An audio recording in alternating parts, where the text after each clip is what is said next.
déjà été embarqué. C'est pas con ça quand même. Après Kabyle là, non? Ah ils sont là-bas. Ah merde. Ils sont topés. Ah merde. Bon, alors. Salut les amis. Alors aujourd'hui... On va pas avoir beaucoup de temps. Hein. On est devant l'Assemblée nationale.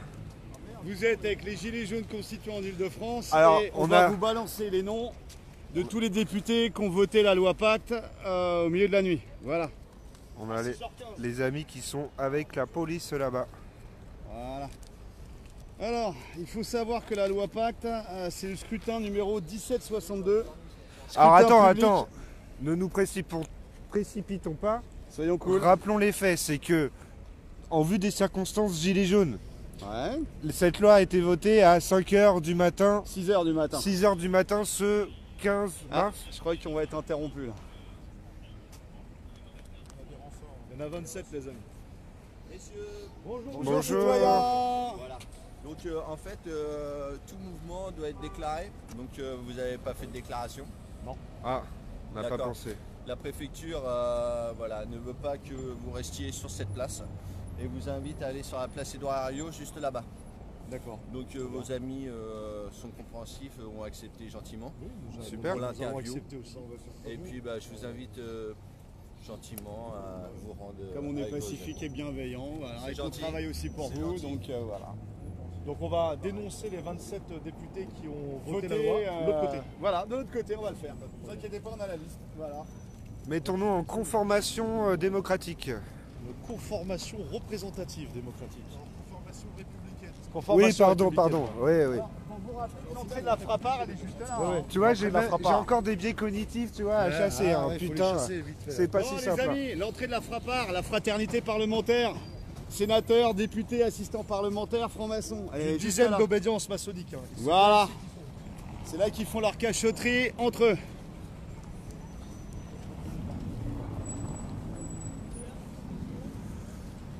Allons-y.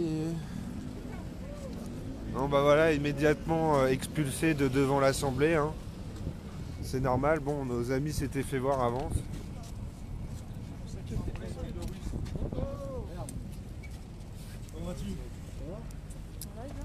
Oui, je suis en live. Bon, alors, on va y aller. Alors, Alors, monsieur la loi Mischka Pacte. nous voulait nous annoncer. Alors, on va vous énumérer les noms des 27 personnes qui ont voté cette loi en catimini, comme on dit. Voilà, alors c'était ces Dans- 27 députés de la République française qui ont voté la loi Pacte. La loi Pacte, grosso modo, ça valide la vente d'aéroports de Paris, donc le Bourget, Charles de Gaulle et puis Orly. Ça valide cette vente-là. Des parts restantes de l'État. Ça valide aussi la vente des parts restantes de l'État sur Engie. Et puis ça valide aussi la vente de la Française des Jeux, entre autres. Alors c'est un scrutin qui s'appelle le scrutin 1762. Vous pouvez retrouver tout ça sur assembléenationale.fr et Wikipédia, hein, on n'a rien inventé. Donc c'est le scrutin public sur l'ensemble du projet de loi relatif à la croissance et à la transformation des entreprises.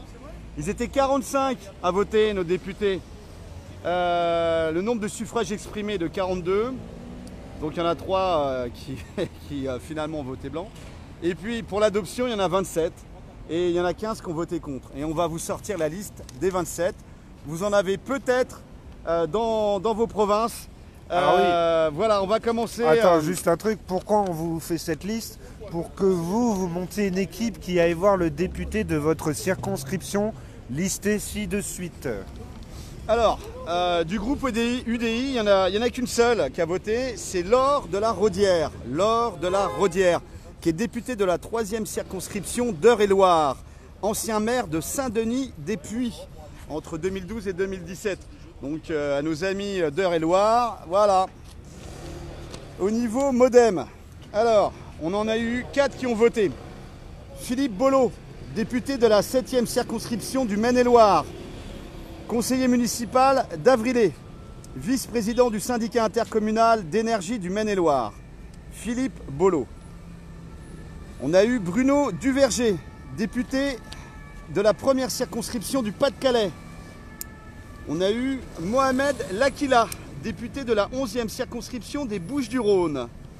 Et on a eu Nicolas Turquois, député de la 4e circonscription, veuillez m'excuser, de la Vienne, ancien maire d'Ouzilly-Vignoles.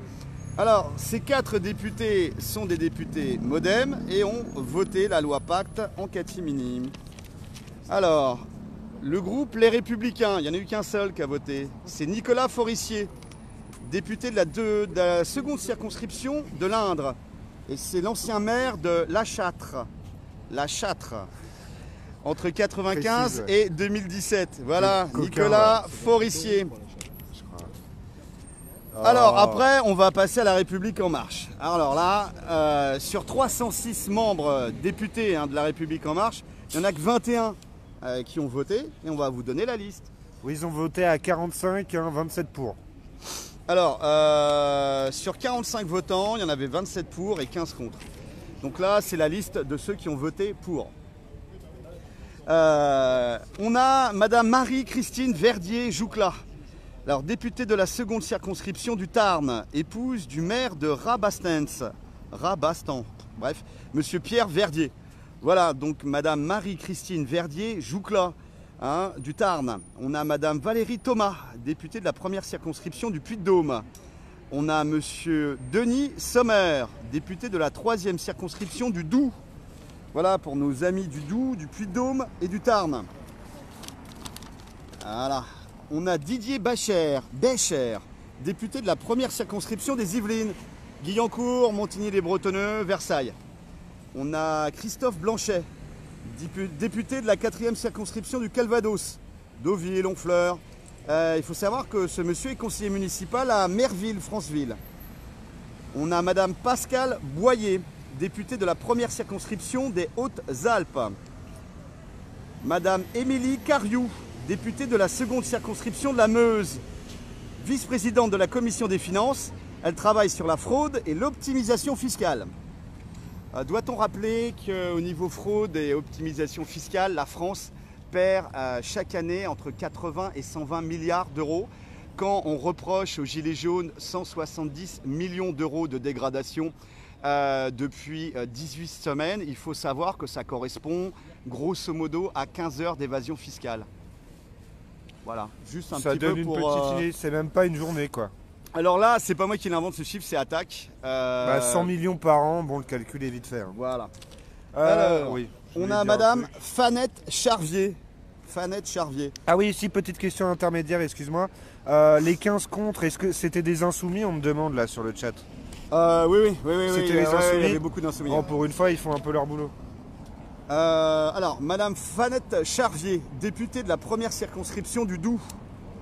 Monsieur Benjamin Dirks, député de la 1re circonscription de Saône-et-Loire.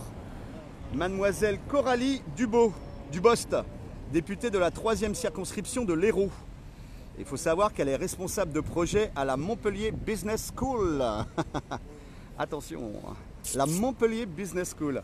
Bref, Mademoiselle Coralie Dubost, elle a voté en catimini la loi Pacte voilà, sur la vente d'ADP, de la Française des Jeux et du reste d'Engie. Madame Olivia Grégoire, députée de Paris. Alors, il faut savoir, ce qui est rigolo avec Madame Olivia Grégoire, c'est que le 18 avril 2018, elle avait annoncé être en couple avec Manuel Valls, avant qu'il aille ailleurs avec la riche héritière Susana Gallardo Torre Dedia. Voilà.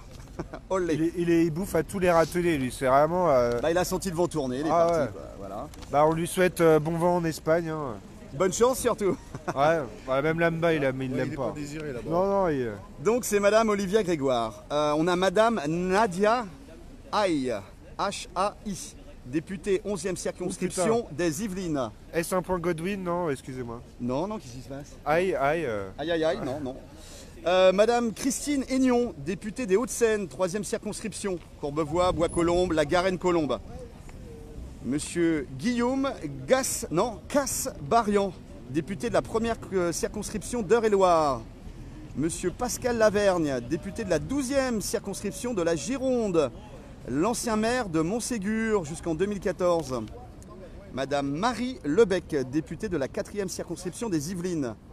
Monsieur Roland Lescure, qui est le demi-frère de Pierre Lescure, député de la 1re circonscription des Français établis hors de France. Il a été entre 2009 et 2017 vice-président de la Caisse des dépôts et placements du Québec, Monsieur Roland Lescure, et il a voté aussi cette loi en catimini. Madame Sandra Marceau, députée de la seconde circonscription de Charente et conseillère municipale de Saint-Même-les-Carrières depuis 2014. Madame Sandra Motin, députée de la 6e circonscription de l'Isère et vice-présidente de l'Assemblée nationale. Monsieur Patrice Perrault, député de la seconde circonscription de la Nièvre. Et la dernière, Madame Anne-Laurence Pétel, députée de la 4e circonscription des Bouches-du-Rhône. Alors grosso modo, ces députés-là ont voté cette loi en catimini, soi-disant parce qu'on est en faillite, il faut rembourser la dette. Oui, il faut savoir que cette dette est une construction artificielle, c'est de l'usure, on ne pourra jamais la rembourser. Et on a déjà payé depuis 1979 1400 milliards d'euros d'intérêt de la dette. Et la dette continue de grossir. Et cette source, c'est du europe1.fr du 24 avril 2017. Oui, est-ce qu'on peut dire... Un député est là, on va peut-être pouvoir lui poser la question en direct. Bonjour citoyen député. Bonjour. Monsieur le député. Citoyen anonyme. Gilet jaune, vous êtes monsieur Robert, c'est ça? Non, non, Robert. Est-ce que vous avez voté la loi? La loi Pacte à 6h du matin? Non. Voilà. Ah non, vous n'êtes pas dans notre liste. Non. Il n'y en avait que 45 à 6h. Et comment ça se fait que vous n'avez pas pu voter contre? Vous avez voté pour ou contre? Non, parce que j'étais pas là. Vous auriez voté pour ou contre? Ah, j'aurais voté contre. Ah, Et bravo. pourquoi vous n'étiez pas là pour voter contre? Parce que le Parlement ne savait pas fonctionner. Et donc, à un moment donné... Ah, vous n'étiez pas prévenu? Si, vous êtes prévenu que la séance s'ouvre, oui. Sauf que vous ne savez jamais quand est-ce qu'elle se termine. Et donc, on vous fait ça toutes les semaines. C'est-à-dire que quand vous ouvrez un débat, vous ne savez pas quand est-ce qu'il va se terminer, qu'on vous fait siéger toute une nuit, vous terminez à 6h du matin, c'est pas une méthode de travail. En réalité, si on était logique, on commencerait à 8h du matin comme tout le monde, on terminerait à 8h du soir et on dirait voilà, le vote a lieu à telle heure. Sauf que comme, alors en plus, normalement sur ce type de vote, c'est ce dont vous parlez, c'est le vote final. Et le vote final, normalement, ce qu'on fait, c'est que lorsque la discussion s'arrête, on s'arrête. Et ensuite, vous avez le vote définitif qui a lieu le mardi. Ce qui permet d'ailleurs à tous les parlementaires de prendre leurs responsabilités. Bon, en plus, moi j'avais une extraction de loi, donc de toute manière, je ne pouvais pas participer au débat, parce que je ne peux rien dire. Mais même si j'avais pu avoir l'extraction de voix, j'aurais pas été à 6h du matin le samedi. Est-ce qu'on peut commencer à parler de mascarade démocratique? Vous pouvez. Ah bah parce que nous on a commencé déjà, mais bon, je vous pose la question. En démocratie, on a le droit de tout dire. Après... On est bien entouré quand même, hein, pour tout dire, regardez. Ça va, ils vont pas vous faire peur non plus. Vous êtes 8 et ils sont 3. Et en plus, avec ils des fusils d'assaut. Bon, excusez-moi, mais à 17h, je dois aller bosser. Alors, un grand bonjour à la fraternelle parlementaire. La frappard. C'est pas moi. Mais comme je voudrais pas alimenter la mascarade parlementaire et que je vais travailler, on va essayer de... Eh ben, bon courage. À bientôt, citoyens députés. Bon, bah voilà. La frappard est connue de personne. Il y a juste 400 membres de la frappard, dont une bonne moitié de députés. Mais alors rappelons la frappard parce qu'on était sur les noms. La fraternelle parlementaire, une association qui regroupe l'entente de différentes obédiences maçonniques représentées au sein du Parlement. Et le siège de la frappard est au 126 rue de l'Université, donc l'Assemblée. C'est magnifique, c'est à l'intérieur des locaux de l'Assemblée. Voilà. C'est pas mal, mais il connaît pas, personne ne connaît en fait. C'est marrant, hein. Super.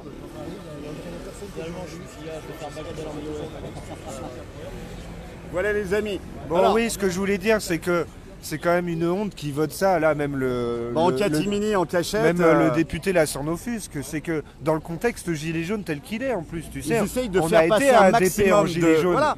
Ils essayent de faire passer un maximum de lois scélérates le plus rapidement possible pour vendre en coupe réglée tous les bijoux de la France. Simplement pour des connivences et vendre ça à Vinci ou à des groupes chinois. On imagine les rétrocommissions, etc., les comptes cachés à Hong Kong. Enfin bref, voilà. On sait comment marche le système politique français. On a assez d'exemples de politiciens corrompus. Et derrière, ils nous sortent que c'est pour rembourser la dette. Cette dette est irremboursable, elle est illégitime. Vous comme moi, on n'a jamais payé pour cette dette. On va finir comme les Grecs, à 30% de pauvreté. Et avec un saccage de notre service public. En Essonne, on est à 95% en désert médical. Et rappelons 5e puissance du monde économique, la France. Rappelons que nous arrivons au taux d'endettement de 100% du PIB. Ah, on l'a dépassé. On l'a dépassé, et exactement comme la Grèce à l'époque où ils les ont finis purement et simplement, où ils ont liquidé totalement le bien social grec, quoi. Donc, voilà, les Grecs, c'est la eux, ligne ils se directrice. sont suicidés. Nous, Voire en France, immoler dans nous, certains en France, on se lève. Parce Voilà. qu'on n'est pas des Grecs, on est des Français. Donc on se lève et on se bat pour un combat qu'on estime juste. Donc ce système est profondément malsain, injuste, inégalitaire. Il considère les hommes comme des pions, comme des variables d'ajustement. Voilà, bah nous on se lève contre ça. On se lève pour nos enfants, pour nos vieux et pour qu'on ait un futur. Bon. Force et honneur, on lâche rien les gars. Et donc on était devant l'Assemblée nationale. Ce qu'on peut dire, c'est, avec la liste qu'on vient de vous donner, montez des équipes chez vous, allez voir ces députés qui ont voté cette loi, enfin ce pacte. Alors, ils ont voté, c'est la loi Pacte. Bien sûr, les gars... On passe au Sénat, en lecture au Sénat maintenant. Pacifique et bienveillant. Pacifique et bienveillant, un petit peu taquin, voilà, montez des équipes, faites des interviews et allez mettre les députés en face de leurs responsabilités quand ils sont au café, au restaurant, etc. Voilà, force et honneur les gars, montez des équipes.